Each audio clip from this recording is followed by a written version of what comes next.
E aí, galera, beleza?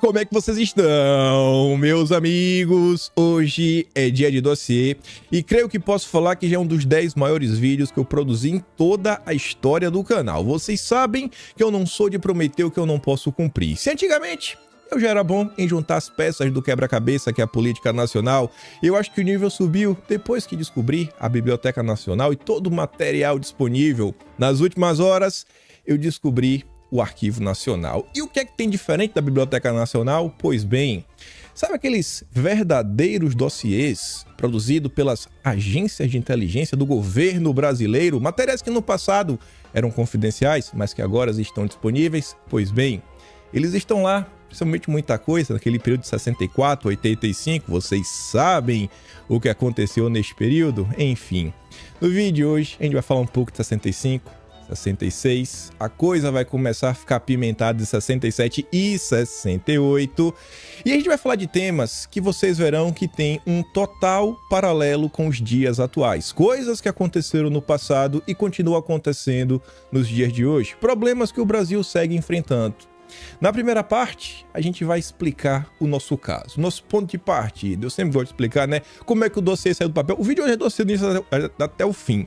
Vamos começar mostrando isso, para depois começar a falar do que aconteceu na época. A reação política quando tentaram subverter a ordem e a democracia no Brasil, a nossa soberania nacional. Para depois, no terceiro tema, mostrar um pouco como era não só a nossa imprensa, mas alguns outros grupos, algumas reações que ocorreram, que eu acho que são muito pertinentes, para depois falarmos de agendas internacionais, aquelas agendas que vocês conhecem muito bem, globais, que até hoje são temas polêmicos e que vocês verão que a coisa é muito mais profunda do que parece. Depois vamos falar não apenas do Clube de Roma, mas de algumas figuras, alguns agentes internacionais que vocês conhecem muito bem e vocês verão conexões com eventos no Brasil na década de 60. A coisa começou muito antes do que vocês imaginam. E no final, vamos voltar para os dias de hoje, mas ainda trazer mais algumas notícias do passado e quem sabe falar dos liberais. O último tema talvez não comente hoje, já vai ser a parte 2 do dossiê amanhã, porque em média eu falo umas 40, 50 slides por dia, o de hoje tem quase 80. Então vamos correr, que é para tempo de comentar sobre tudo. Quase começando o dossiê, na verdade só quero trazer duas notícias que são quase iguais, mas são bem rápidas. Eu vou bater nessa tecla da mesma forma que eu bati da reforma tributária, porque eu me recuso a ver isso daqui avançar, sem ninguém comentar. O Arthur Lira, a coisa já está andando no Senado e o Lira já falou que será uma pauta prioritária na Câmara dos Deputados. O quê? Regulamentação no mercado de créditos de carbono. O Lira falou isso ontem no evento lá em Recife, né? Fórum do Nordeste. Tá ali, ó. Arthur Lira afirmou que as propostas legislativas que contribuem para a transição energética e para a economia focada na sustentabilidade do país estão entre as prioridades dos deputados neste semestre. Lira destacou que, entre os projetos que devem ser analisados pelos parlamentares, está o que regulamenta o mercado de créditos de carbono, que é uma prioridade para o Lula, já visando seguir, né, as ordens e mostrar serviço para o Biden quando tiver a COP30. Que vai acontecer em 2025 em Belém do Pará. Além desses assuntos, ainda nessa agenda verde, Lira quer defender, né, a pauta verde, mais etanol na gasolina. No final do dia você vai pagar a mesma quantia, não vai esperar uma redução. Querem subir o percentual, né, de álcool na gasolina, essa mistura para 30%. Os produtores de etanol no Brasil vão sair ganhando. Inclusive tem aquele empresário bem forte, grande doador da Turma do Amor. Vocês devem saber quem ele é. E eu acho que ele vai ficar muito feliz, né? Se isso for aprovado. Mas enfim, vamos começar. Essa aqui é uma postagem que a gente vai voltar nela lá na frente. É mais uma daquelas que vocês olham, não, já vi isso aqui diversas vezes. O que é que tem de mais? Eu te digo. Perfil, né? USA, em português. Mulheres e jovens de comunidades indígenas com profunda conexão com a natureza tornaram-se defensores dos direitos territoriais no Brasil por meio de um projeto da USAID, uma instituição vinculada ao governo americano. Olha só, gente, o governo americano está preocupado em formar defensores dos direitos territoriais no Brasil. Que coisa linda, né? Eles estão tão preocupados com a nossa história. A gente vai voltar nisso lá na frente. E aí vocês vão me dizer, E eu quero que você memorize o sentimento que você teve agora em seu coração lendo isso. Uma possível indignação. Depois que a gente vê várias coisas e a gente volta nisso. Você sabe que eu não falo coisas de forma aleatória. Mas vamos começar. O dossiê de hoje, para explicar, né? Estava eu ontem, na verdade para mim já era hoje, mas ontem para vocês, estava de boa, meu dia, eis que recebo o print de uma folha, na verdade a foto de um pedaço de um livro, né? Um parágrafo. E nesse parágrafo, como vocês podem ver ali, tá falando que um exemplo disso foi a contundente exposição feita no Congresso Brasileiro em 12 de fevereiro de 1968, pelo então líder do MDB, o hoje ilustre senador Bernardo Cabral, quando denunciou o caráter malthusiano de iniciativas como projetos dos Grandes Lagos Amazônicos do Instituto Edison dos Estados Unidos. E mais uma pauta muito polêmica, que envolve não poder ter bebês. Eu falei, meu Deus do céu, o que é isso aqui, rapaz? Mais uma história para ser investigada? Aí eu fui na Biblioteca Nacional, né? Botei lá, Instituto Edison. Instituto Edison, botei, achei uma notícia. E essa notícia já chamou muito minha atenção. E já era aquele momento que eu falei, ih, rapaz, vai virar dossiê. Vai virar dossiê. O meu amigo que me mandou a imagem, eu vi a notícia, aquela ali, ó, um vidente. Instituto Hudson, né? Tá aqui, grifado de verde. Deixa eu ver se dá pra ver aqui, que a imagem tá muito pequena. Tá aqui, ó. Essa palavra, ó, Kahn. Na verdade tá aqui, ó. Primeiro, Hermann Kahn. Na hora que eu vi essa palavra, eu falei, Instituto Hudson, Hermann Kahn, não é possível, não é possível. Eu acho que vários de vocês estão se perguntando, por que, menino? Por que não é possível? Mas tá ali. Eu mando a imagem pro meu colega que mandou aquela foto, eu digo, rapaz, eu não faço ideia que parada é essa de Hudson. Mas quando pesquisei, semana passada, sobre o Clube de Roma, esse Hermann Kahn apareceu em diversos momentos. Eu já sabia disso. Eu falei, rapaz, meu Deus, eu já vi esse nome. É o nome que apareceu naquele cenário. Tem treta, mas tem treta. Já sabia que ia virar um dossiê. Era só questão de pesquisar. E aí, dito certo. Só para relembrar, episódio 1400, dossiê Med Lula. Em determinado dossiê, trago essa página da revista Manchete, de tempos atrás, que fala como no livro de Orwell, né, 1984. E aí, como vocês podem ver, tá aqui, ó. Ao tempo de Orwell, ainda não se falava em futurologia. Essa pseudociência, com todos os seus sacerdotes e acólitos, começou a nascer nos anos 50 e não existia a Rand Corporation ou o Hudson Institute. Hermann Kahn não tinha desencadeado seus poderes de sociólogo vidente ou de astrólogo graduado. Eu falei, ih, rapaz. Aí depois vai o Clube de Roma. Toda a turma que queria ditar o futuro do planeta. Eu falei, tem coisa aí, hein? Tem coisa aí, vamos atrás dessa história, vamos tentar entender. E aí eu fiquei nessa, né? O que é esse tal dos Grandes Lagos da Amazônia? Que esse instituto estava tão interessado em se debruçar?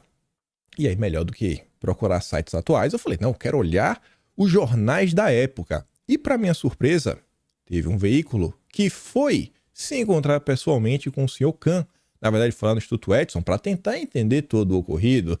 E, obviamente, que eles venderam aquela história da carochinha, tudo muito bonito, que você sabe que tem algo errado, tem algo muito errado. E saiu ali, ó. Na revista Fatos e Fotos. Eles foram visitar o Sr. Kahn, tá ali, ó. Fatos e Fotos, vai ao Hudson Institute e ouve Hermann Kahn sobre o Lago Amazônico, a mansão do Doutor Fantástico. Esse Doutor Fantástico tem até outra tradução. E esse cara, talvez, ele foi um dos predecessores, né? Um dos tutores, um dos mestres de uma das figuras mais repugnantes que o mundo conhece. Uma figura que eu acho que 99 a cada 100 pessoas que o conhece não gosta dele. É um senhor sem cabelos, lá da Alemanha, né? Na verdade, ele é muito conhecido pela um encontro que ele faz na Suíça, em Davos. Mas a gente vai chegar lá. Eu fui dar um bisu, né, para entender essa história. O processo, né, geralmente utilizado no trabalho das hipóteses múltiplas, assim como a turma do Clube de Roma, esse Hudson começou a trabalhar com computadores, faziam pesquisas estatísticas, trabalhos em busca, né, de ideias para salvar o planeta. Aí lá para tanto diz, né? Desde sua fundação, o Instituto tem dado prioridade a problemas militares e de política externa, geralmente sob encomenda do Pentágono. Pera aí, oi. Quem diz isso é o fundador do Instituto, para não restar dúvidas, para depois não ver a empresa e falar, o cara falou com todas as letras. Olha qual era o foco. Olha quem patrocinava. E aí tá lá, né? Encontro o Brennan preocupado com a posição do Brasil. Aí ele fala, na verdade, o jornalista, né? Percorrendo o edifício principal, sou convidado a conhecer Donald Brennan, um dos maiores estrategistas norte-americanos. O cara tava lá nesse instituto, fazendo o que eu não sei. São tantos importantes os documentos de seus arquivos, muitos dos futuros projetos do Departamento de Defesa estão guardados nessas gavetas, que quando ele abre qualquer delas, a porta do gabinete se fecha automaticamente. Enquanto o Brennan preocupado com o quê? Com a posição do Brasil em matéria de energia nuclear. Por quê, né? Você vê que é uma pauta que o Brasil nunca conseguiu avançar, inclusive tivemos alguns acidentes ao longo do percurso, algumas coisas muito estranhas. Algumas coisas muito... Por que o Brasil não pode avançar nisso, né? Aí depois tá, o caminho da pesquisa nuclear termina sempre no artefato explosivo. Não sei se é isso. O que eu sei é que a energia que pode ser abundante, pode ser muito viável, pode inclusive baratear muito a produção nacional. E eu acho que eles não querem, né? Você vê que essa preocupação não é de hoje. Aí tem ali algumas fotos, ó. 35 supercérebros trabalham com o Doutor Fantástico. Olha aquele mapa. Você conhece aquele continente? Parece o Brasil, né?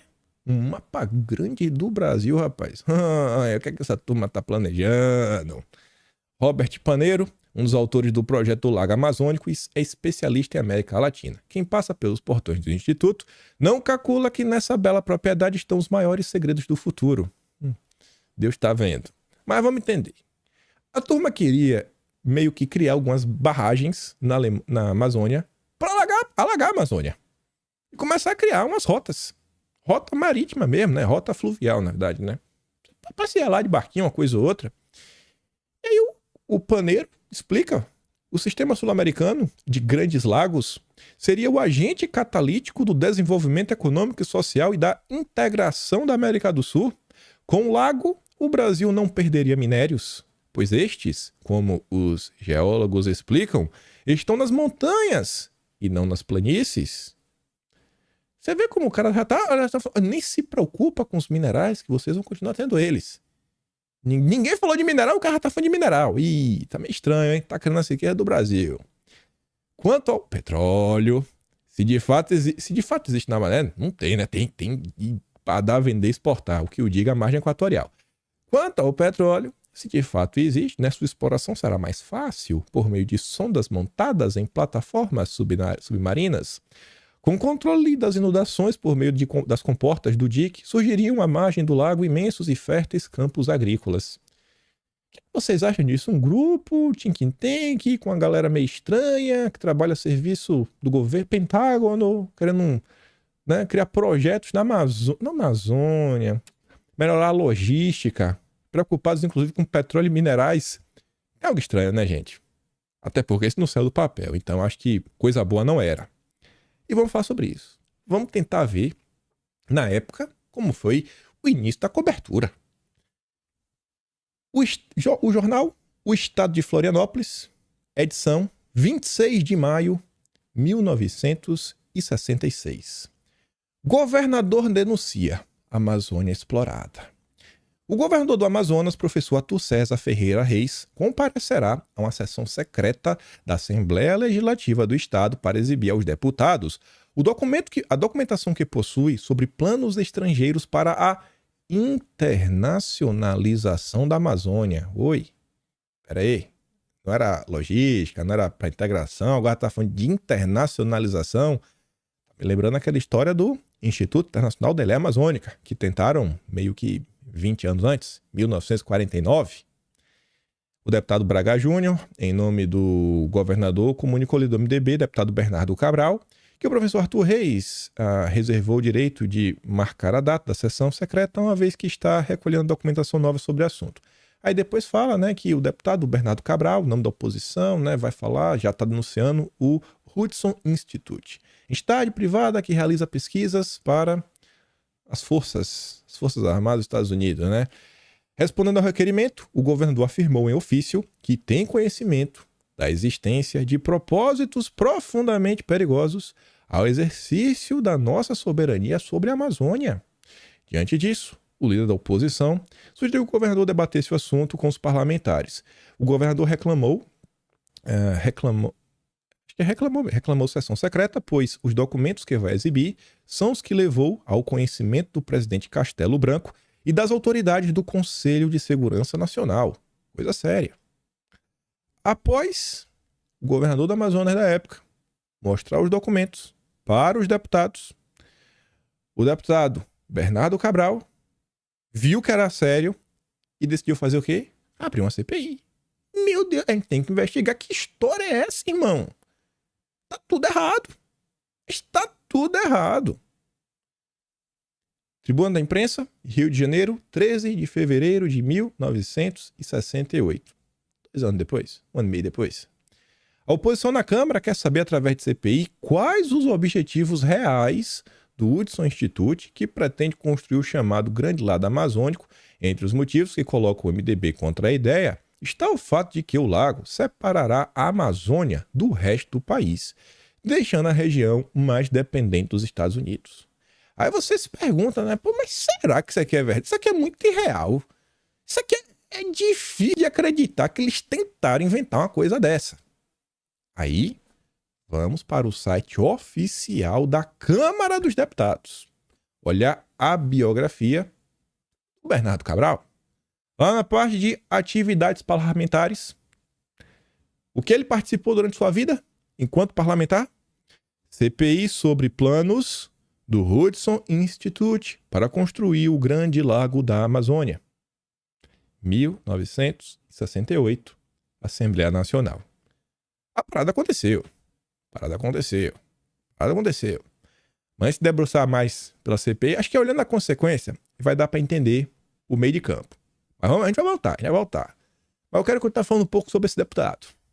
O deputado Bernardo Cabral. Depois ele foi senador. Foi relator da Constituinte. De Manaus para a História do Brasil. Existe um livro sobre o Bernardo Cabral, na verdade sua biografia. Ela foi escrita pelo Gaetano Antonácio. Aqui está sendo divulgado. Ó. Quem quiser conhecer um pouco mais sobre a vida de um dos maiores defensores da Amazônia, que o Brasil já teve, vai poder fazê-lo a partir do dia 5 de dezembro, quando será lançada a segunda edição de Bernardo Cabral, o jurista, o político, o intelectual. Em seguida, aí conta várias coisas na vida dele, né, etc. Leu. Em seguida, a vida profissional de Bernardo foi uma sucessão de atuações em cargos públicos. Ele foi promotor substituto, delegado de roubos e furtos, chefe de administração, secretário de segurança, secretário do Interior e Justiça, chefe da Casa Civil, procurador jurídico e fazendário, conselheiro da OAB do Rio de Janeiro, deputado federal e... Olha que informação interessante. Ele foi deputado federal quando teve o seu mandato cassado em 1969, um ano após a CPI. Um ano após. Segundo esta nota, segundo o cara que fez a sua biografia, ele atribui a sua cassação após requerer a criação de uma CPI que denunciava a criação do gigantesco Lago Hudson na Amazônia e idealizado pelo americano Herman Kahn. Um deputado civil com problemas, perdendo o mandato por questionar o que o meu amigo Biden estava fazendo. Não é possível. Esse daqui é um relato. Os outros relatos que existem é que ele perdeu o mandato por causa do AI-5. Mas fica naquela, né? Falei, pô, o Gaetano Antonácio, ele escreveu a biografia do cara, né? Não acho que é qualquer livro. Ele fez uma pesquisa para fazer esse tipo de afirmação. Não acho que isso aqui estaria na internet de forma aleatória. Mas tudo bem. Vamos dar uma voltada no tempo para a gente tentar entender mesmo. Será que tem algum tipo de lastro na realidade? Algum tipo de pressão internacional em cima de um deputado nacional? Não é possível. A gente nunca viu isso, né? A gente nunca viu. Se bem que com o Bolsonaro agora aconteceu algumas coisas estranhas. Mas tudo bem. O jornal. 17 de fevereiro de 1968. Tá ali a manchete. Cabral denuncia pressão contra a CPI sobre o lago. O vice-líder do MDB, deputado Bernardo Cabral, denunciou ontem no Palácio Tiradentes a existência de um esquema de pressionar, deve ser pressioná-lo, né? Acionado por funcionários da Embaixada dos Estados Unidos no Brasil, junto aos parlamentares, com o objetivo de impedir que o Congresso Nacional investigue em profundidade as vinculações do projeto do Lago Artificial da Amazônia com interesses norte-americanos no país. O Bernardo denunciou pressão internacional. O parlamentar posicionista disse ter experimentado pessoalmente a pressão exercida de deputados que passaram a preocupar-se em estudar os problemas amazônicos dentro da perspectiva de contribuir para a integração dessa vasta região aos frutos do desenvolvimento e cultura nacionais. O senhor Bernardo revelou que pouco depois de ter entregue à mesa da Câmara o requerimento de constituição de comissão parlamentar de inquérito sobre o projeto do Lago Artificial, assim que ele entregou o requerimento para a abertura da CPI, ele foi procurado por um funcionário da Embaixada dos Estados Unidos, vem aqui conversar, que reside em Brasília, que lhe solicitara informações sobre sua pretensão de organizar a CPI. Segundo o parlamentar, o funcionário desceu a detalhes, indagando-lhe se o requerimento continha o número regimental de assinaturas. Já tem assinaturas? Você já tem? O cara quer saber, tá meio preocupado? Depois de ter recebido do dirigente oposicionista as informações solicitadas, o funcionário da Embaixada dos Estados Unidos disse ao deputado Bernardo Cabral que era bom que viesse a ser constituída a CPI para investigar o projeto do Hudson Institute, porque o seu governo não tem qualquer ligação. Não vem falar dos Estados Unidos. Sai de perto de mim. Senão eu vou chamar meu amigo Biden. Vou chamar o amigo Biden. 17 de fevereiro de 1968. E agora, Jornal do Brasil. Relatando algo muito similar. Vice-líder do MDB acusa americanos de tentarem impedir CPI sobre o lago. O deputado José Bernardo Cabral, vice-líder do MDB, declarou ontem que diplomatas norte-americanos tentaram impedi-lo de constituir a CPI de inquérito que vai investigar os planos do Instituto Hudson na Amazônia. Há um deputado da Arena que me disse que meu nome seria colocado no index do Departamento de Estado. O seu nome é para a lista vermelha da Interpol, basicamente isso, né? E respondi que eu não estava no exercício do mandato parlamentar para outra coisa, senão para a defesa dos interesses brasileiros. O que é que a gente vê nos dias atuais? A gente vê o nosso Pacheco, Rodrigo Pacheco, indo para os Estados Unidos, se encontrar com os ongueiros, na verdade não é qualquer ongueiro, são aquelas organizações tipo a USAID, vinculadas ao governo americano, como era o Hudson, para falar, pessoal, os Estados Unidos estão meio apreensivos com a nossa democracia. Você vê vassalos. Você vê vassalos. Aqui é a época que a gente tinha brasileiros. Agora a gente tem vassalo. Olha a diferença. Diário de Notícias, também no dia 17, reportando a mesma coisa. Americanos atentos à CPI do Hudson. O deputado Bernardo Cabral vê nesta vigilância exercida sobre o Congresso a mesma que se verificou quanto à constituição da CPI de terras e minerais... alguma coisa, não consigo ver outra palavra, né? Uma nítida e indébita interferência estrangeira em assuntos internos do país. Aí eu falei, peraí. Quando eu li isso, eu falei, peraí, irmão. Não era CPI do lago? Mas aí ele tá falando que ele também viu isso na CPI das terras e minerais, tá tendo mais... Que CPI é essa? Pra que eu fui pesquisar, né? Lá vamos nós tentar entender um pouco que CPI é essa de terras. Pois bem, vamos voltar uns meses. 19 de outubro de 1967. Americano diz a CPI, né? Deve milhões ao IBRA, mas não paga. Devo, mas não pago. O norte-americano, Stanley Amo Selig, maior latifundiário do Brasil, declarou ontem à CPI da Câmara sobre venda de terras a estrangeiros que não pagam imposto ao governo brasileiro e que já compareceu ao Senado americano para explicar suas atividades no Brasil. Meu Meu amigo Biden. É o Brasil hoje, né? Você falar com o Biden, tá tudo resolvido. Você não precisa falar com o Lula. Lula é o vassalo. Quem reportou isso foi o Correio da Manhã. Só jornais disponíveis na Biblioteca Nacional. Aí eu fui colher, não é possível, velho. Esse Correio da Manhã deve ser fake news. Vamos olhar, estão no Jornal do Brasil. 19 de outubro de 1967. Selig diz que seus lucros com terras do Brasil são a prova de imposto de renda. Ele se achava isento de pagar imposto de renda pelos lucros aqui obtidos por achar que só deve tal compromisso ao seu governo. Eu vou pagar pro Biden. É o Biden da época, né? O meu amigo Biden. Aí eu falei, não é possível. Aí eu continuei pesquisando. Correio da Manhã, 29 de outubro de 67. Aí a coisa foi indo nessa CPI de terras para estrangeiro, venda. Descoberto novo latifúndio que engenheiro tem. E a gente vai voltar para falar do Hudson. A maior concentração de terras brasileiras em poder de estrangeiros foi descoberta casualmente em consequência das investigações que a Comissão Parlamentar de Inquérito da Câmara está realizando sobre o assunto.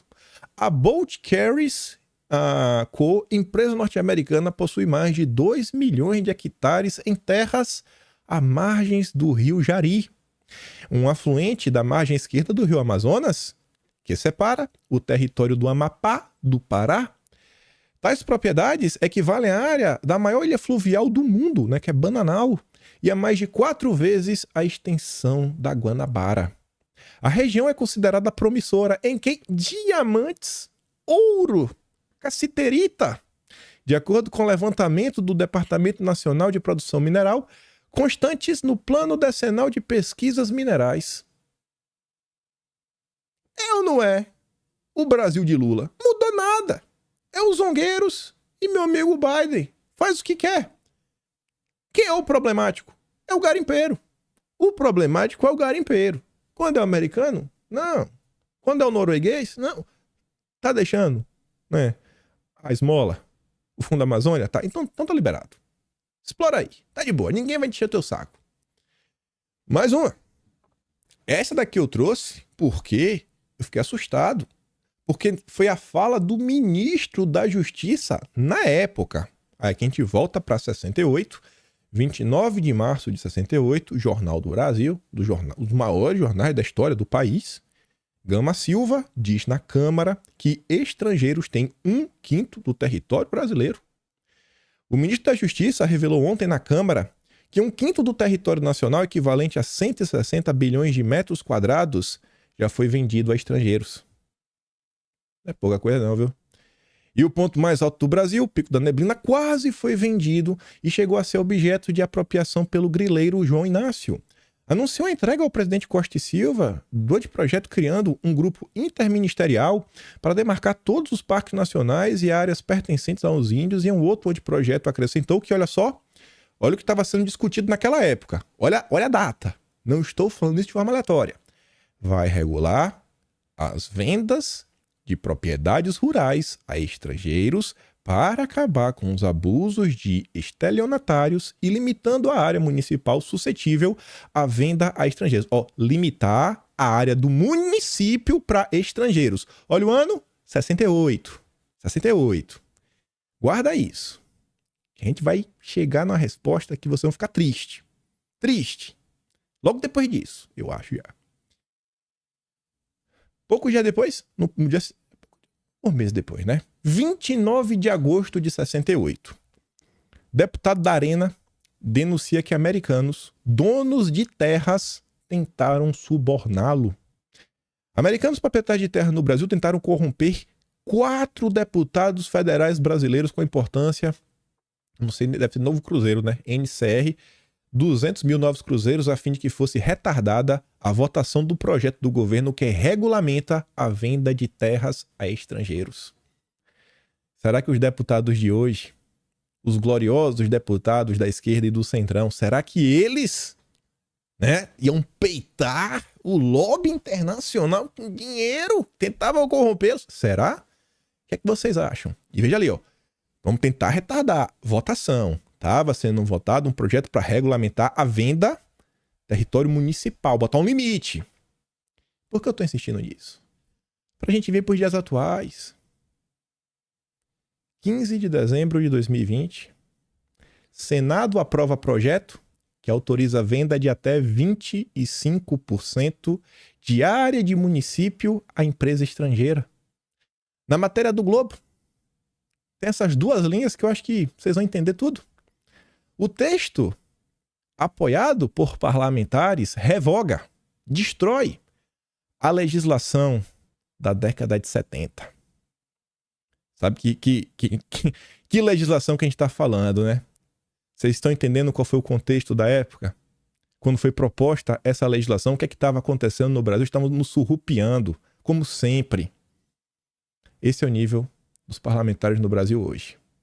E essa turma que votou isso daí, basicamente, continua no Congresso. Isso daí, inclusive, né? Não fala nada. Vamos continuar pra gente voltar a falar dos Hudson. E também falar, né, de como eram um pouco as coisas do passado. Pra gente ver que já tivemos dias melhores. Gente, vocês veem muito bem como é hoje a imprensa no Brasil. Como a imprensa relata qualquer coisa. Se aparecer algum super cientista, tipo o Átila, olha o nível, né? Se apareceu o Átila falou, faz isso, é ciência. Quem for contra, meu amigo, não queira saber o que vai acontecer com você. Não vá contra o Átila. Não vá contra a Rede Globo. Não vá contra a ciência acima de tudo.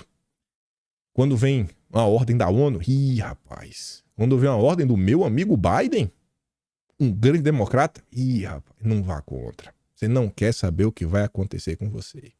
A própria Globo se encarrega de avançar com a narrativa.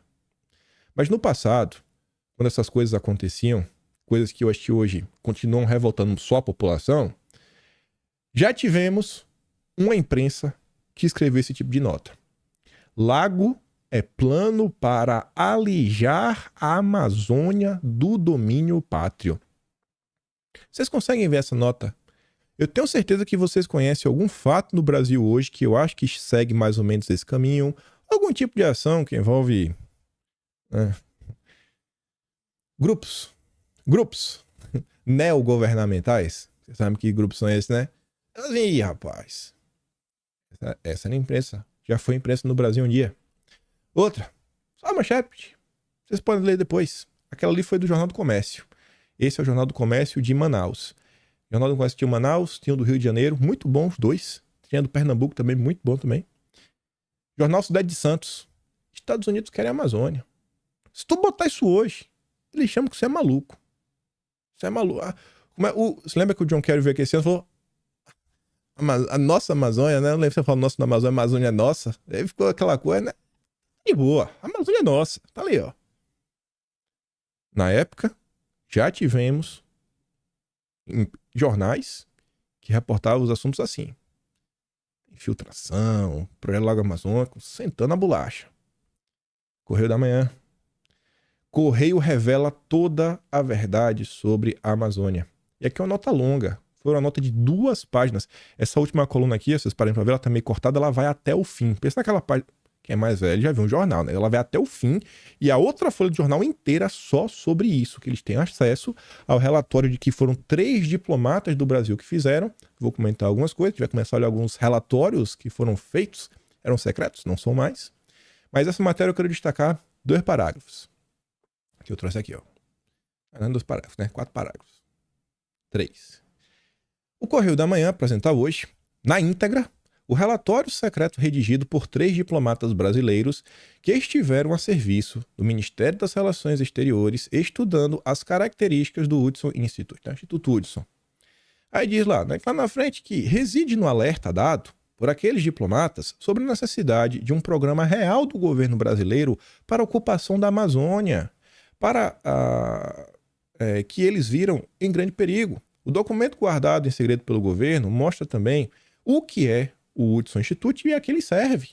Aí tá ali, né? Considerações preliminares. É uma entidade de pesquisa, planejamento de política internacional e dos problemas de segurança dos americanos, embora caracterizados como uma entidade privada, sem fim lucrativo, embora eles falassem que eram ongueiros, trabalham em estreita vinculação com o governo daquele país, conforme se depreende do fato de que mais de 85 95% de seu orçamento provém de contratos com agências oficiais norte-americanas, especialmente o Departamento de Defesa. No vídeo de ontem, e várias vezes, e você já deve ter visto isso também em outros locais, quando você olha os zongueiros no Brasil, você vê de quem eles recebem, né? A sua ajudinha, quem que os patrocina, e você vê que tem grupos ligados a governos de outros países, quando não, assim, que é uma união de países, tipo a União Europeia. Mas é pelo bem do Brasil. É pelo bem da Amazônia. E ai de você que se questione. Aceite sem reclamar. Vamos continuar. Continuando o bisu, né? Eu vi isso daqui. Quarta-feira, 15 de outubro de 69. Esta notícia é rigorosamente verdadeira. O Instituto Hudson, de Herman Kahn, fez uma nova tentativa junto ao Ministério do Interior, no sentido de oferecer sugestões para um estudo mais aprofundado com vistas ao aproveitamento da Amazônia. Dentro da concepção rudosiana, o Ministério do Interior, pelo seu secretário-geral, Henrique Brandão Cavalcante, foi lacônico em sua resposta. Arquive-se. O secretário da época falou, irmão, arquiva. Mais uma vez, eles insistiram tentando tirar esse plano do papel. Aí, nossa, perguntei no Twitter, pessoal, vocês têm alguma informação sobre isso? Mas não tinha lá um santo que falou, Kim, além da Biblioteca Nacional, Kim, tem um acervo nacional. E ele botou um monte de print. Na hora que eu li, eu falei, eita, rapaz, que sprint é esse, irmão? Eu li logo aquele nome ali, ó. Fundo Estado-Maior das Forças Armadas. Eu falei, eita, dossiê. Eu falei, dossiê eu gosto, viu? Dossiê eu gosto. Vamos dar uma olhada. Eu fui atrás aqui só pra mostrar pra vocês, né? Quem nunca abriu o site do acervo nacional tem que fazer o login pra entrar. A Biblioteca Nacional tu só acessa. Aí um desses dossiês, ó, essa é a primeira capa. Amazônia. Interesses internacionais. Olha o que já foi o governo do Brasil. Você vê hoje o governo do Lula, entreguista, sabota a Petrobras, impede a Petrobras de explorar a margem equatorial, né, que o Lula indicou a Marina de propósito, escolhida a dedo. O Lula tá vindo aí, regulamentação do mercado de carbono, PAC Verde, cidades inteligentes, toda a agenda para impedir o Brasil de se desenvolver, né? Mas ele não, é pelo bem da mangaia, mas vai dar certo, tem muito dinheiro, transição energética, beleza? Aí você vai pegar esse relatório da época, você quer documento, tem lá o carimbaço confidencial. Ingerências externas na região amazônica. As sucessivas ingerências externas na região amazônica podem ser presumidas, entre outras, através das seguintes ocorrências. Diversas tentativas de alienação da Amazônia com vista à exploração de seus recursos minerais e vegetais, destacando-se. Olha o que esse relatório destacava. Esse relatório tem muito mais itens que eles destacam, mas os dois primeiros. A criação do Instituto Internacional da Eleia Amazônica em 1949, a gente já comentou sobre isso. Evento este sustentado pelo EMFA, resultando, no entanto, na criação do INPA, Instituto Nacional de Pesquisa da Amazônia, em 52. Ainda que não tenha saído do papel, acabou criando um INPA, que está aí até hoje.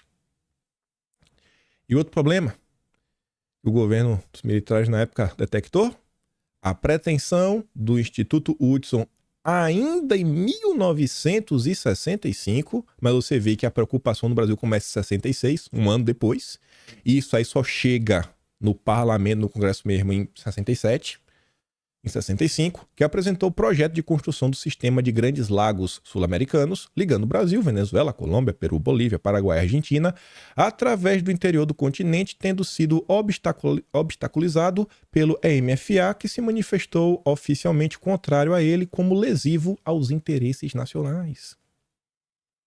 EMFA é Estado-Maior das Forças. Aí, lá na biblioteca, no Acervo Nacional, eu achei esse documento. Esse documento aqui é do caramba. Tinha 296 páginas. Não deu tempo de ler toda, né? Mas eu fiquei lendo muita coisa. Eu tô desde de manhã. Isso eu tô mais de 10 horas que eu tô sentado no computador. Chega, sabe quando tu tá com short que a bunda tá meio suada já? É como eu tô. Tá aí, mais agora, né? Tá primavera, tá meio esquentando. Mas enfim. Eu trouxe pra você ver. Ó o carimbão aqui, ó. Confidencial. Isso daqui é um documento, gente, um documento gigante.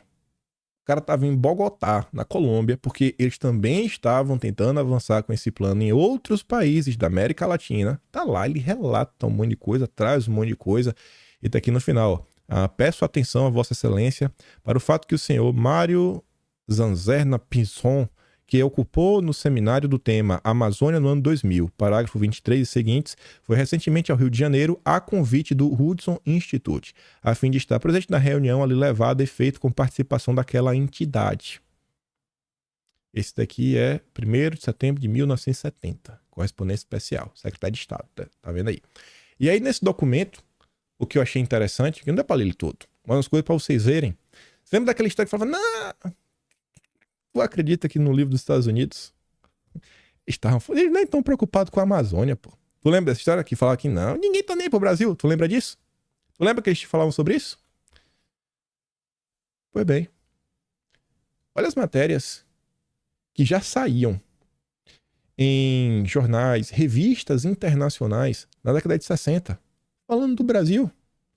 Le Grand Projet de Mise en Valeur de l'Amazone. Não sei nem como é que se fala isso, mas eu acho que é francês. Eu acho que é francês. Ali. 19 de abril de 1968. Le Figaro. Eu acho que é francês, né? Então, você vê a preocupação do pessoal. Já desenhando o Brasil, o que eu ia fazer? É coloninha. Coloninha. Não mudou nada. Temos aí o vassalo Dilma. Bolsonaro que era o maluco.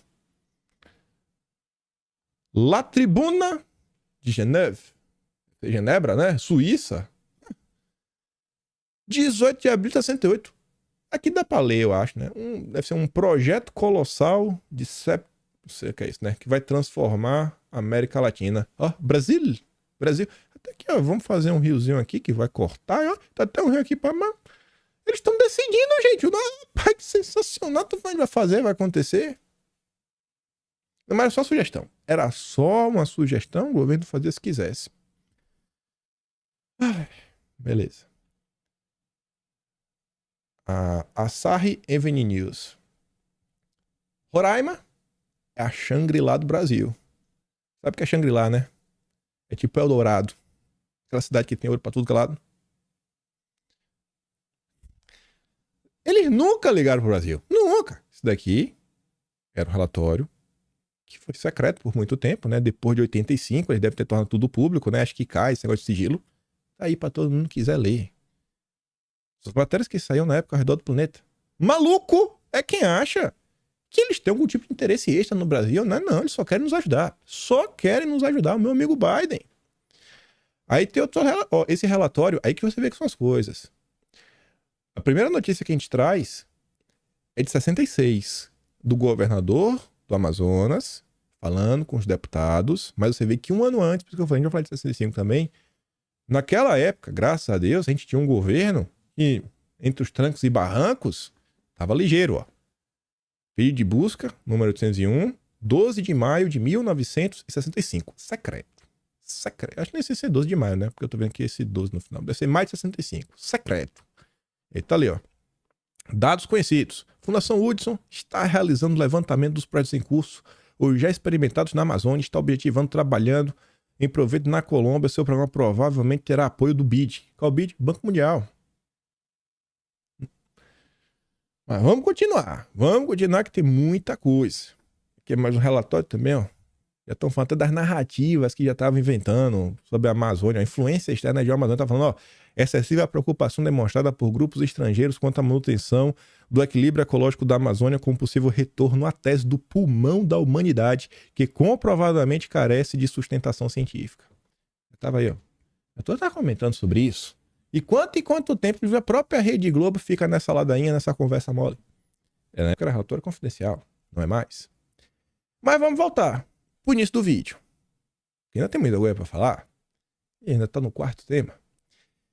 Se lembra que no print que eu falei que eu recebi tinha a tese? Cadê a canetinha? Tinha a tese dos Grandes Lagos, né?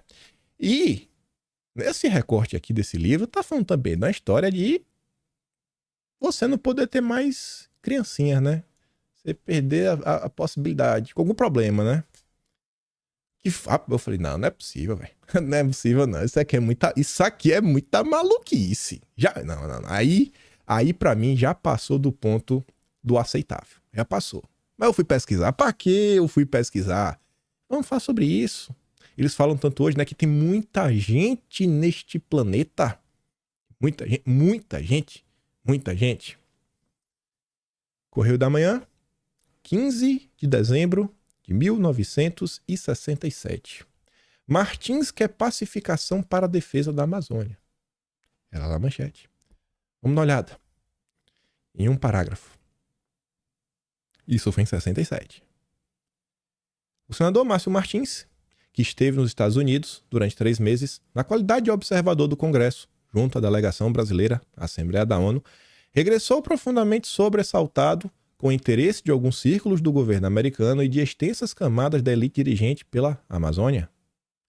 De tal modo, impressionaram as observações feitas nos Estados Unidos que dirigiam uma exortação ao presidente Corte Silva no sentido de que promova a pacificação do país para que o regime assim internamente fortalecido possa resistir à cobiça que se desenvolve em torno da Amazônia e as pretensões externas contra a política do café solúvel, dos fretes marítimos e da energia nuclear. Eles não querem. Eles não querem que nós tenhamos. A gente não tem até hoje. E o senador, que o presidente do Hudson Institute, o Sr. Herman, elaborou um minucioso plano sobre a Amazônia, em cujo contexto preconiza, inclusive, a limitação da taxa de natalidade no Brasil. Rapaz, não diga isso. O que, se eu entender, explicação de organismos assistenciais americanos para impedir, né, para fazer com que a taxa de natalidade ela caia. O que é que está acontecendo? O que é que está acontecendo? Eu falei, não, essa notícia aí não dá para levar a sério. Eu continuei pesquisando. Amazônia, a cobiçada. Jornal Cidade de Santos, 17 de dezembro de 1967. Vamos dar o bizu. Aquela parte tá ali, ó. Pretensões do Hudson. O professor Rocha Diniz admite que não é difícil descobrir o que ocultam os estudos e planos do Hudson Institute e a respeito afirma. Ultimamente, a imprensa tem noticiado uma série de fatos graves, como os contrabandos de ouro e pedras preciosas e minerais estratégicos da Amazônia para países vizinhos e daí para as grandes potências. Também a questão de não poder ter filho, promover isso daí em massa. Em Goiás, feita por elementos religiosos, e agora o escândalo das compras de terra no norte de Goiás e na região mais rica do manganês e ferro, quase na divisa com a Venezuela e as Guianas. Tudo isso faz parte de um processo. No caso está inserido o Hudson Institute. Seus supercérebros voltados para os problemas estratégicos do presente e do futuro conhecem mais do que ninguém as potencialidades e a importância da Amazônia. Eu falei, rapaz, que onda é essa, viu? Aí eu falei, não, deve ter, vamos dar uma chance. Vamos dar mais uma chance. Correio da Manhã, 25 de fevereiro de 68. Missionários. Novas notícias estão surgindo sobre atividades suspeitas de estrangeiros na Amazônia, missionários. Das colunas dos jornais, essas notícias extravasaram para CPIs na Câmara Federal e em várias assembleias estaduais. As primeiras acusações foram suas campanhas para,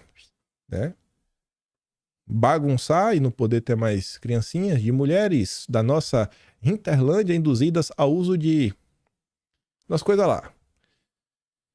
E ainda recentemente, o representante no Brasil da Hudson Institute confessava em conferência pública que os estudos preliminares do projeto do Grande Lago foram feitos por missionários. O mesmo missionário que está nessa confusão. Como se vê, há uma convergência de fatos. Poder ter bebês, estudos hidrográficos, pesquisas mineralógicas e geológicas, que não pode representar mera coincidência. É uma convergência suspeita. Eu acho que aqui está errado. Eu acho que é fake news. Porque hoje no Brasil, em 2003, já está comprovado cientificamente que o Brasil é o país das coincidências. Isso aqui é apenas uma coincidência. Apenas uma coincidência. Mas vamos continuar na insistência. 14 de dezembro de 67. Geógrafo denuncia. A Amazônia está ocupada. Era a manchete. Aqui vocês conseguem ver essa palavra, né? Esterilização. Entendeu, né? Já entenderam. Tá aí no texto. É o contexto. Mas acho que essa daqui encerra o assunto. E aí acho que não dá pra falar que a imprensa brasileira era fake news. Por quê?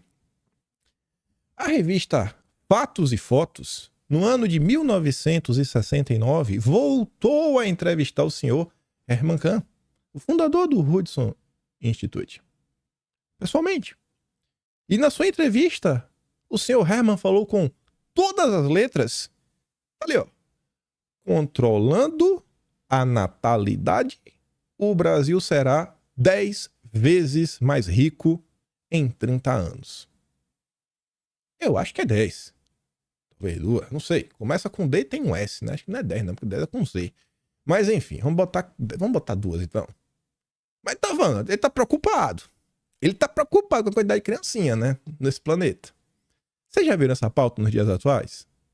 Normalmente quem defende isso é quem é a esquerda, né?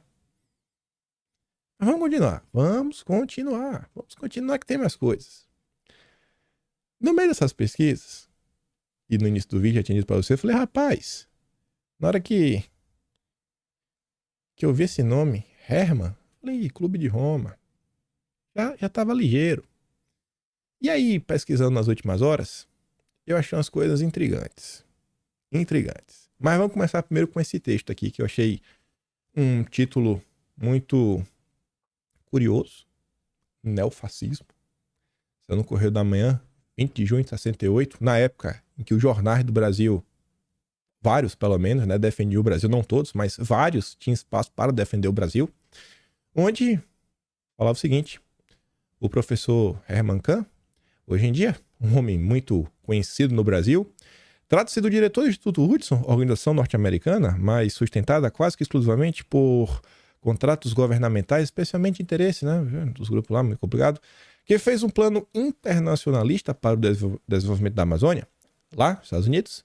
Ele é a menina dos olhos de ouro de grupos muito complicados, sendo um futurólogo.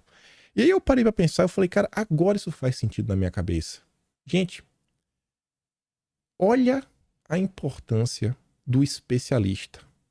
Olha quantas coisas nos dias atuais, as coisas mais absurdas, elas são chanceladas porque um especialista assina embaixo. Aqui você estava tendo algo, é porque na época as pessoas estavam tão boquiabertas com a capacidade computacional dos computadores que, meu Deus, aí apareceu o cara que era o futurólogo. Ele tá um passo além do especialista. O futurólogo era um cara que era chancelado pela sociedade, que ele conseguia prever o futuro. Imagina, não é uma análise, ele viu o futuro. Esse cara escreveu um livro do que aconteceu no ano 2000. A turma do Clube de Roma também eram futurólogos, falando o que ia acontecer em torno do 2000, que ia acabar tudo. Então, olha o que eles fazem hoje. Não, o relatório de tal e tal, porque se não fizermos isso, no ano tal vai acontecer. E aí, os especialistas aqui falou. Então, olha como isso, naquela época, já estava sendo gestado. Os problemas que nós enfrentamos hoje já estavam sendo gestados. Tava ali, ó, tava carregando. A nota continua, na acabei conhecendo a entrevista, falando umas coisas lá, né, tal, prevendo isso aí, né. Não deixa de ser curioso a coincidência de alguma das formulações do professor Kahn com ideias sustentadas pelos uns grupos aí, né, e pelos nacionais só...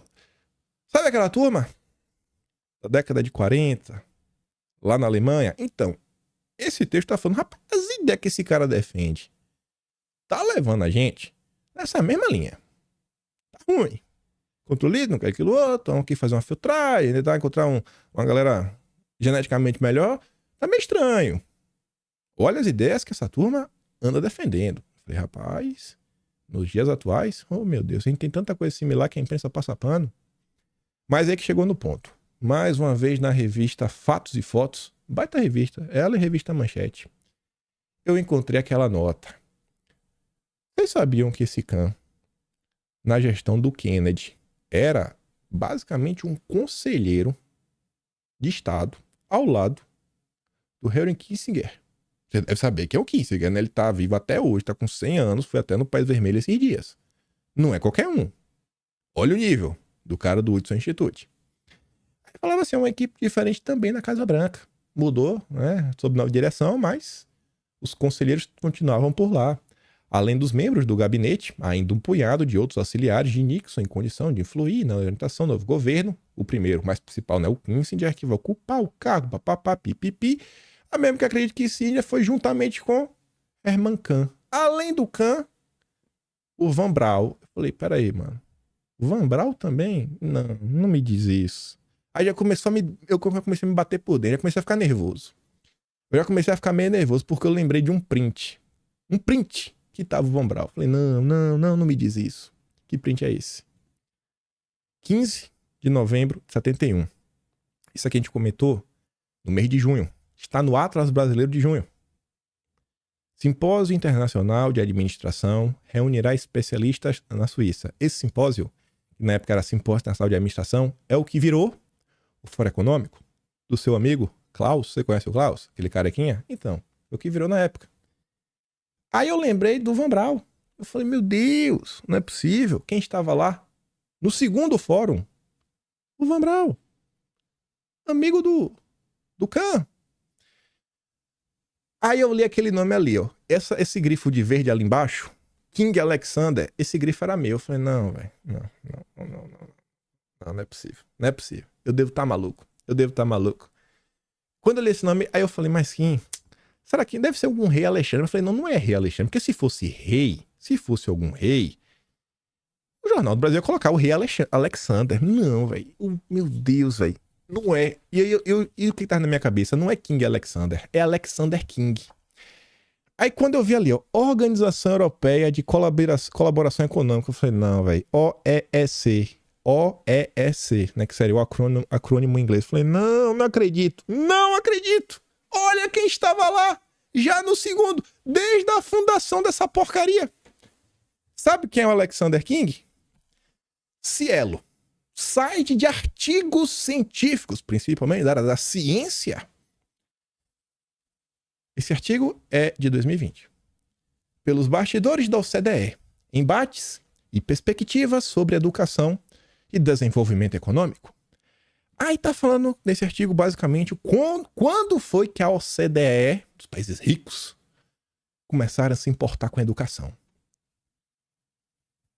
Em maio de 58, que a educação passou a figurar como objeto de preocupação da OCDE. À época, agruparam-se no órgão várias divisões internas da antiga Organization for European Economic Cooperation, que é OEEC.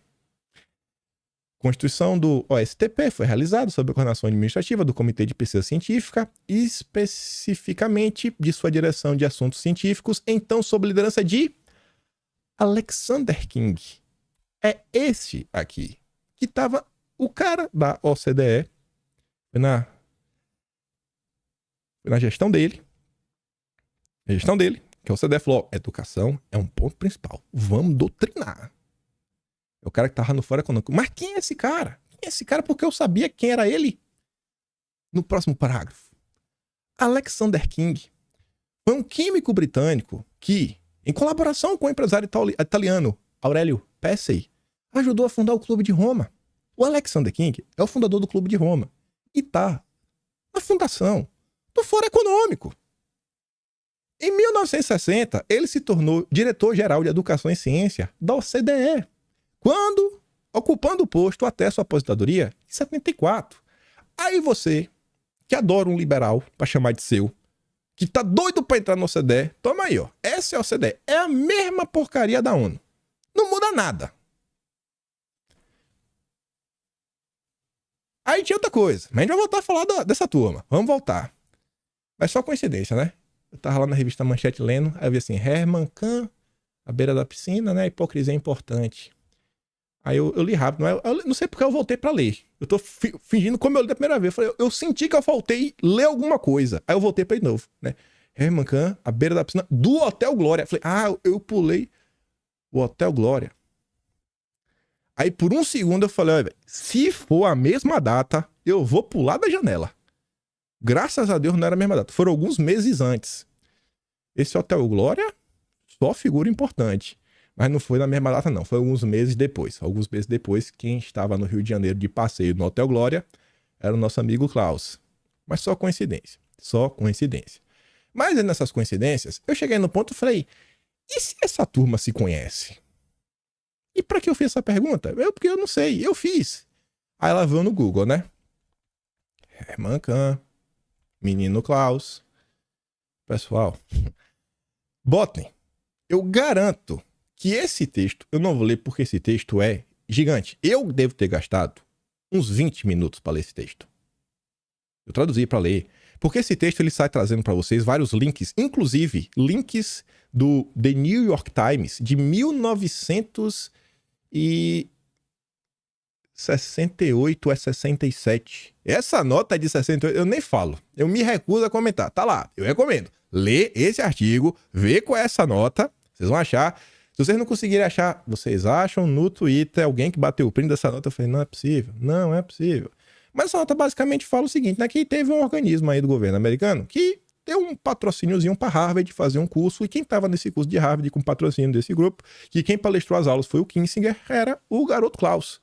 Uma baita coincidência. E aí nessa nota também mostra, além dos vínculos com Kissinger, os vínculos do Klaus com o senhor Herman Kahn.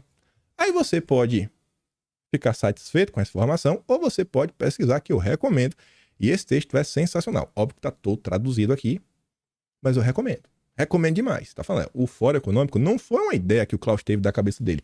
Foi algo mais profundo. Mais profundo. Aí nessa nota, ele não só fala do Klaus, do Kissinger, mas essa nota também fala do Clube de Roma.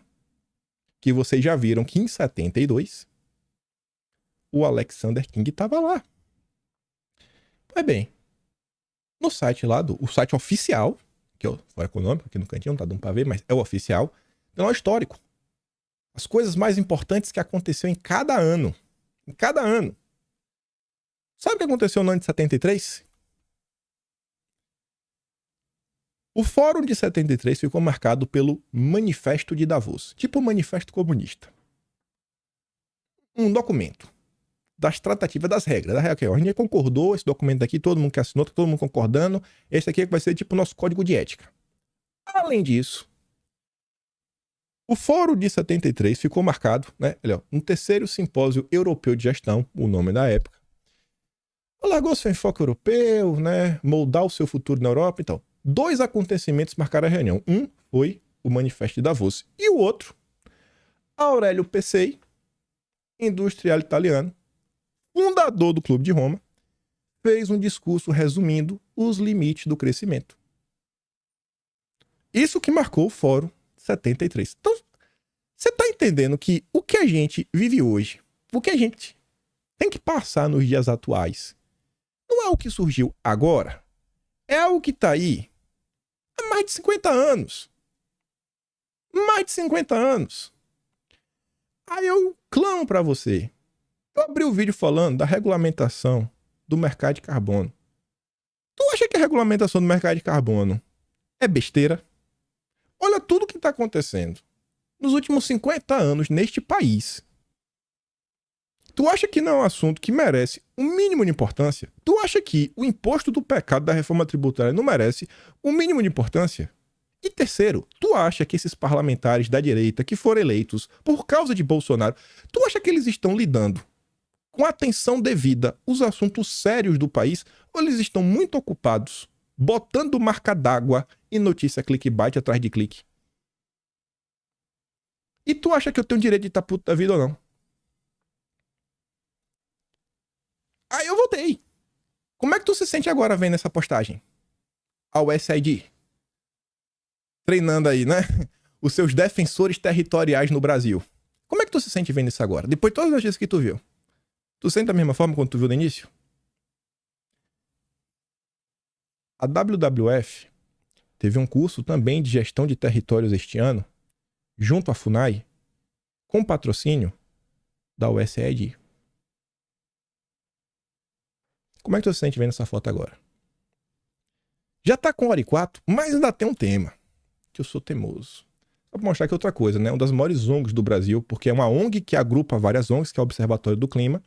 Ela foi criada numa reunião do USAID, no documento oficial do USAID de 2002, você encontra, tá aqui, é o traduzido no Observatório do Clima, foi criado em 2002, a ideia dessa rede de 26 ONGs, que elas para monitorar projetos do clima no Brasil, nasceu de uma reunião da OSCE sobre o meio ambiente em 2001 em Salinópolis.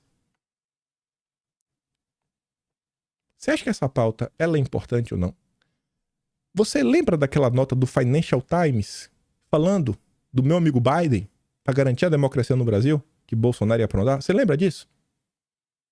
Você acha que esses assuntos eles são importantes? Se a gente quer lutar pela soberania nacional, pelo desenvolvimento da nação, para tirar a ferrogrão do papel, para garantir a soberania energética do Brasil, para ter muita energia em quantidade suficiente, para a Petrobras finalmente poder começar a explorar a margem equatorial e o Lula deixar de ser um vassalo. Mas tem mais coisa, tem mais coisa. E o vídeo de hoje deve dar quase 1h20. Mas eu não vou deixar de falar disso. Aí eu quero relembrar a notícia desses dias. O seu Pacheco estava lá nos Estados Unidos, em Washington, na venda do Dória, falando que ele estava, né, sob a apreensão dos americanos com a estabilidade política do Brasil. E não é qualquer americano. Ele estava no... Aqui foi uma postagem que eu botei, né, com até a embaixadora. Eu só faltei colocar a postagem dela também falando, ó, se vocês querem aí que o território não sofra nenhum problema, né, a democracia fique de boa, vamos continuar fazendo acordos bilaterais, multilaterais, né, trabalhando juntos. E aí eu lembrei na época no vídeo, né, Pacheco sinaliza trâmite mais lento, no marco temporal no Senado, parlamentares alemães, envia cartinha pro Pacheco, não, Pacheco, não. Você trabalha pros ungueiros unidos venceremos. E aí o Pacheco falou que não é que só foi o governo, os americanos. Foi durante o que ele ouviu no Wilson Center, que é do Woodrow Wilson, né? Que é mais um órgão ligado ao Departamento de Estado. Esses são os políticos que a gente tem no Brasil. Só que eu tenho que trazer uma a mais. E agora os liberais vão ficar malucos. Mas meu compromisso é contar a notícia. Se eu ver a notícia, eu tenho que contar. Eu sinto o prazer de contar essas coisas. Eu falo assim, nossa, eu tenho que compartilhar essa notícia. Eu sinto isso. Eu gosto de contar histórias.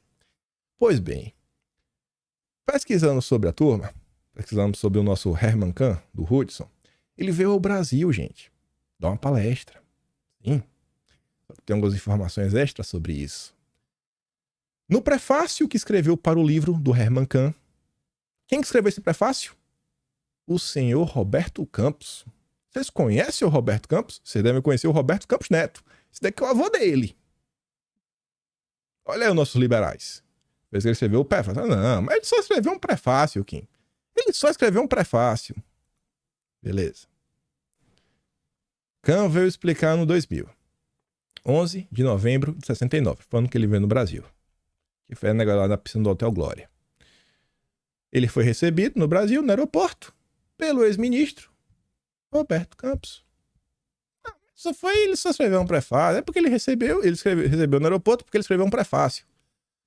Tá bom.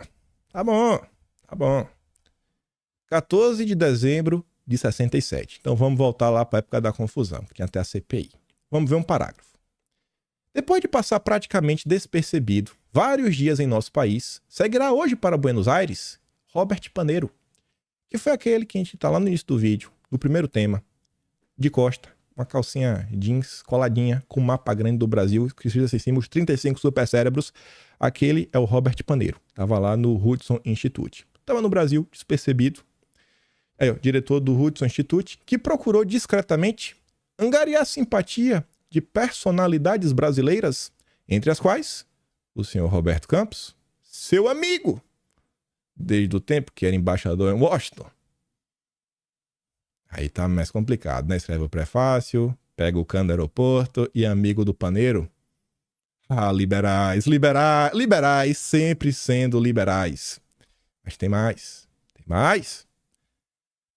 Não é que no acervo nacional, eu juro por Deus, véio, eu juro, mas juro de pé junto. Eu só coloquei Hudson Institute e apareceu isso. Não é pra falar que eu cheguei lá no acervo nacional e escrevi o nome Roberto Campos. Não, nem isso, gente. Só botei Hudson Institute. É porque ele puxa por verbete, né? Se tiver a palavra dentro, ele puxa. Pois eu não encontrei um desses documentos que era secreto no passado, da década de 70. Ali o nome, ó. Artigos de Roberto de Oliveira Campos em O Globo, de 68 a 72. Olha que combinação. Juntou nosso amigo liberal, amigo do amigo da galera estranha, escrevendo no Globo. Eu falei, meu Deus, véio, vou ter que dar uma olhada, né? Tem vários artigos. Aí eu fui olhando, eu parei em um, falei, bicho, chamou minha atenção um subtema, esse que era o artigo, ó. Os futuríveis ou incêndio na caixa d'água, Roberto de Oliveira Campos. Aí tá ali, ó. Olha só como ele se refere. O Grande Lago e o nacional palhacismo. Defender o Brasil, ser contra a ideia maluca, é ser palhaço. Liberal sendo liberal. Ah, mas ele não sabia. Ô, gente, tinha tanta gente que sabia. Tanto deputado lá falando, mostrando coisa, fazendo denúncia. Essa desculpa não coloca. O cara foi ministro. O cara não é orelha seca. Ele não era o tia do Zap. Ele não era a tia do Zap da época. Porque na época a tia do Zap não tinha internet, não tinha nada. Né? Ele não era, na verdade, o afegão médio. Aí em outro momento ele fala, ó, demagogia de proporções. Ele tira a onda, que é o papo de hoje em dia, né? Vocês acreditam em cada maluquice. A recente exploração demagógica do problema expõe-nos a um ridículo mundial. O subdesenvolvimento é triste demais para ser agravado com áreas de palhaçada. Entre as imbecilidades circulantes na praça figuram as seguintes, ó. A turma trata isso tudo aí como uma conspiração do Pentágono. Tu é maluco, não tem nada a ver, né? Nada a ver, o próprio Khan falou. A gente recebe ali, ó, do governo, não, isso aqui, 80... Não, maluco é você. O cara da entrevista fala, já tinha entrevista na época, não, mas o maluco é você. Maluco é você que acredita nisso. E o Roberto Campos, avô, ainda falava que era maluquice achar que tinha alguém interessado, né, na cobiça das riquezas da Amazônia. Tá achando que eu tô mentindo? Procura lá esse texto pra tu ver se ele não falou isso. Nossos liberais. E aí teve um fato que eu também me chamou a atenção, que eu vi, né? Falou, pô, o cara era embaixador. Embaixador ligado nos Estados Unidos, né? Foi quando ele conheceu o Paneiro. Ganhou as amizades. Tem outro nome, né? Também no Brasil. Dessa época. Banqueiro. 10 anos antes. Que a gente já comentou. Foi na época da CPI dos Rockefeller. Que era o patriarca dos Moreira Salles. Onde aqui era um jornal da esquerda, colocava o patriarca do Moreira Salles, né, como um parceiro dos Rockefeller. E aí o patriarca dos Moreira Salles, ele já foi embaixador também. Então tem alguma coisa estranha, velho. Tem alguma coisa estranha aí nessa embaixada. A água de lá deve estar com algum problema. Não beba a água da embaixada. Não, senão você vai ficar meio biruta. Mas enfim, achei só uma baita coincidência, né? E no final do dia você vê que, rapaz, já tivemos parlamentares preocupados com alguns assuntos que eu acho que são relevantes para o Brasil. Inclusive, eles criaram leis na época, mas o Senado recentemente achou por bem derrubar a regulamentação da época, né? E facilitar a venda de terras que a gente mostrou lá atrás. E aí, gente, eu acho que dá pra gente chegar ao fim. É aquela coisa que eu acho que dá pra expor um monte de coisa e as reflexões vão sendo feitas. Vai ficando algumas impressões ao longo do processo. E eu acho que vocês, sei lá, que veem isso daqui, não é possível. Tanta coisa que a gente fala todos os dias, fala, pô, velho, realmente, isso daqui é uma pauta que não é aleatória. Essa turma não tá apoiando essa pauta por algum motivo aleatório. Tem alguma coisa por trás, mas é óbvio. Mas é óbvio. É óbvio que tem uma coisa por trás. E eu acho que não é o bem do Brasil. Enfim. Acho que a história foi boa, né? Deu pra pensar muita coisa. E eu espero, principalmente, que os nossos deputados acordem. Nossos deputados acordem. Foram eleitos, graças a Bolsonaro, têm um mandato e deveriam estar usando ele para alguma coisa. Você vê, assim, só para encerrar, né? Qual era a frase de Bolsonaro? Brasil, acima de tudo. Deus, acima de todos. Brasil, Brasil, Brasil, Brasil.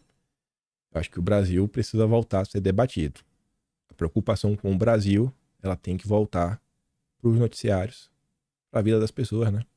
Bolsonaro despertou esse senso de patriotismo na gente, então eu acho que a gente não pode deixar isso para trás. Tem que continuar com esse legado, até porque Bolsonaro continua na confusão, né? Se ele não jogou a toalha, eu acho que a gente também não vai jogar. Então, fico por aqui. Se gosta do meu trabalho, pode assinar meu canal. Valeu, tem um P na descrição. Tem um Atlas brasileiro, isso tudo vai estar registrado no Atlas do mês que vem, kimpaim.com.br. E compartilha. Esse tem que compartilhar, né? Esse aqui, mas nossa senhora, está da hora. E é isso. Grande beijo, abraço, tamo juntos. Valeu, meus amigos. Fui!